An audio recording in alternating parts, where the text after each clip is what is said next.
मनोज बाजपेयी के बारे में सोचता हूँ, पढ़ता हूँ, तो मेरी पहली सुई जहाँ पर अटकती है मैं उस पर बात करूँगा,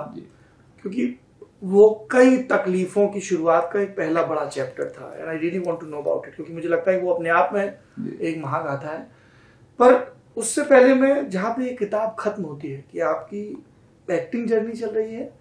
एक आध्यात्मिक जर्नी शुरू हुई है, थोड़ा उसके बारे में बताइए, क्योंकि मुझे लगता है कि उसका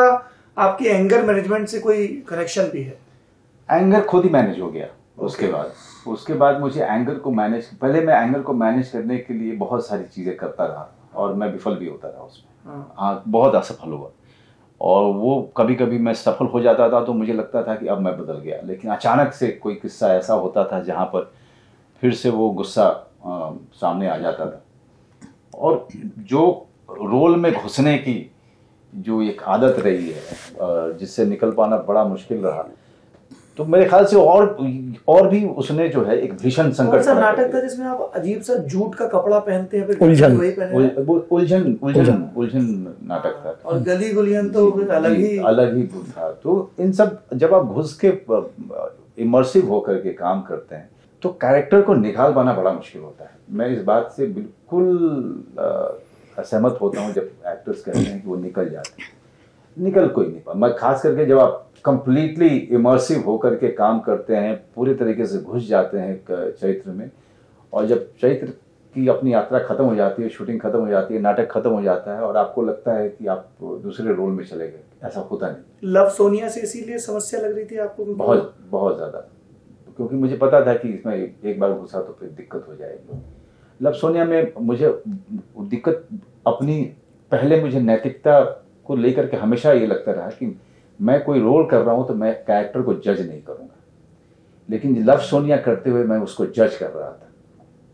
तो दिक्कत मुझे वहां पे हो रही थी, कॉन्फ्लिक्ट पैदा हो रहा था, कॉन्फ्लिक्ट हो, एक्टर कैरेक्टर का कॉन्फ्लिक्ट हो रहा था, जो मुझे पहले कभी नहीं हुआ। क्योंकि जो लव सोनिया में जो वो कैरेक्टर है, मुझे ऐसे लोगों से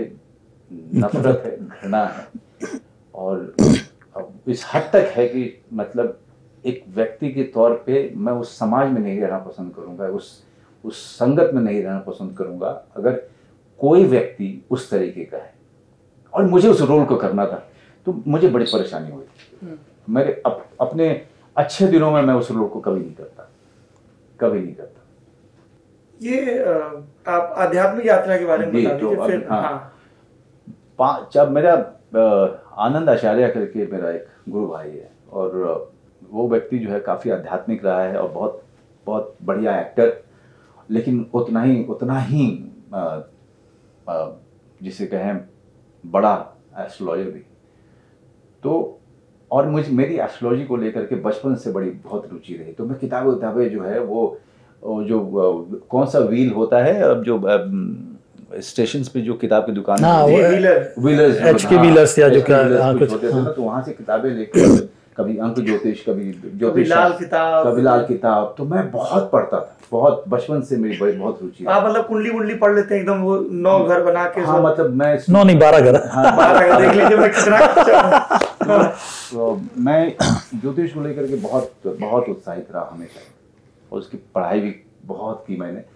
और आनंद के संगत में मुझे और उसके गूढ़ इस साइंस को जानने में बहुत मदद मिली, और आनंद और मैं घंटों आपस में बात कर सकते हैं अभी भी। तो आनंद के जरिए, जिसके लिए मैं जीवन भर उसका ऋणी रहूँगा, तो उसके कारण मुझे हमारे आध्यात्मिक गुरु मिले, जिन्होंने हमें एक दिशा दिखाई, एक रास्ते पे लेके गए, जिसके कारण मैं उस पूरी प्रैक्टिस को, स्पिरिचुअल प्रैक्टिस में डाला उन्होंने।